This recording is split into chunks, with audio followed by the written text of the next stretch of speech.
L'Algérie va allouer $1 milliard au financement de projets de développement en Afrique, a annoncé dimanche le président algérien Abdelmadjid Tebboune au sommet de l'Union africaine à Addis Abeba. J'ai décidé d'allouer $1 milliard à l'Agence algérienne de coopération internationale pour la solidarité et le développement, a déclaré le président algérien dans un discours lu par le Premier ministre Ayman Ben Abdelrahman. L'Algérie dément formellement les rumeurs faisant état de la suspension de l'octroi de visa aux ressortissants français. Dans un communiqué rendu public, le ministère des Affaires étrangères algérien démentit ces rumeurs qu'il assimile à une campagne mensongère et attribue à certains cercles hostiles à notre pays.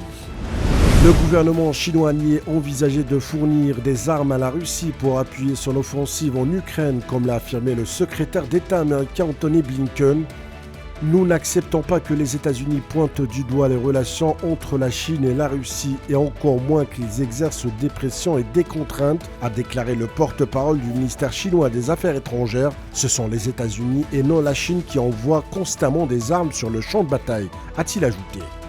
Le chef de la diplomatie américaine Anthony Blinken a annoncé en Turquie l'octroi de $100 millions d'aide supplémentaire aux sinistrés du séisme.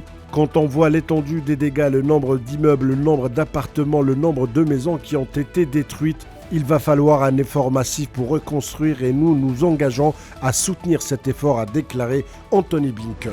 La République arabe sahraoui démocratique ne permettra pas à l'occupant marocain d'exploiter aucune tribune continentale pour faire passer ses mensonges et ses manœuvres concernant la question sahraoui, a affirmé le président du Conseil national sahraoui, membre du secrétariat national du Front Polisario, Hamma Salama, qui a souligné que la tentative du Marzane d'utiliser les institutions de l'Union africaine pour réaliser ses visées politiques n'aboutira pas.